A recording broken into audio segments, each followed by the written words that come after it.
Assalamu alaikum fam, hope you're doing well, hope your Ramadan is going fantastic. So in Tafseer As Sa'di, we've been reading it for quite some time now. We're in Surah Al-Baqarah 232, and this is the ayat. When you divorce women, and they have reached the end of their waiting periods, do not prevent them from marrying their former husbands if they have come to an equitable agreement. This instruction is for all amongst you who believe in Allah on the last day. That is better and more decent for you. Allah knows and you do not know. So this one is pretty cool because it removes the stigma of going back to your ex if they were not, a psychopath, right?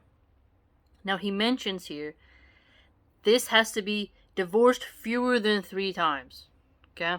And that makes sense because if a dude has divorced a woman, 3 times, it's like, do you like her or not? Right? It's like, stop it. It says that the waiting period, if it's over and she wants to go back to her husband and they come to an equitable agreement that it is permissible and that the guardian, he can't prevent her from doing that, even if it's her father or another relative. They can't have this sort of resentment in their heart for them divorcing. He can't let that spite get in the way of them reuniting. I found this to be very interesting because it shows how like a father might feel if he cares about his daughter, right? It's like, you divorced my daughter, why'd you do that? It's interesting because it's like so many of us, we have fathers that don't even care, So as like an American reader, it's like interesting to read the tafsir and like, there's fathers that actually care, Just shows you how feminism and the sexual promiscuity age has ruined the nuclear family. Because even when I read this, it makes me a little bit sad. It's like, imagine that they actually care enough to be like, don't divorce her. When there's fathers who don't even care about making sure their kids have food and such. The abandonment of children is a big problem in America.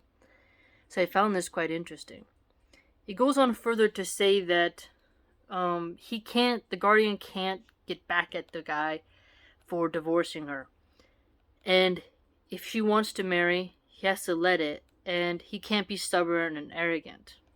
And so this just kind of shows how even if it's out of like protecting, even if it's out of resentment, even if it's out of arrogance and pride, you still have to let them reconcile their problem and try again. And if they're going back, the insult, the injury is kind of over at that point if you think about it. Because they're going back to each other. Which shows he really loves her. Which is actually a really big compliment. And it shows that they were able to mature and kind of get over their issues. Which is commendable. Very commendable. Especially when you think about how brutal American divorce courts are. My uncle paid like over $70,000. At least over $50K if I remember. She got one house because they had 2 houses. And she just took a lot. And she was a Christian. Whew, it was brutal. So, if this man and woman got divorced, and then they want to go back to each other, that means that when they divorced, they treated each other well and didn't practice backstabbing each other. Think about that. Because if they go back to each other, there's some type of separation. Maybe they had a fight, they forgave each other. But it shows that they didn't go wild at the initial divorce. Because some people, when they get divorced, they go nuts. And some ladies, they go through a bad breakup, they go sleep with a bunch of dudes. Very common in America. And sadly, they brag about it on TikTok with body counts. That's why TikTok is cancer. So who would want a chick back after she went and then smashed like 50 dudes and then made videos about it on TikTok? Right?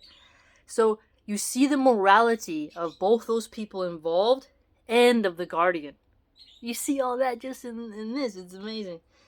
And then if the father is the guardian of the wali, if he still thinks, it's better to not give her in marriage, that he should realize, the author contends, that Allah knows and you do not know, with the sentence from the ayat. And that you have to understand that your knowledge is limited. Allah has all the knowledge, and Allah knows how to bring about the best interests of the people.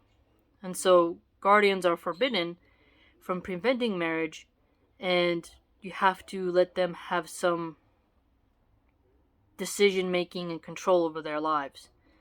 So very, very enlightening. Hope you enjoyed. Hope you're having a great Ramadan.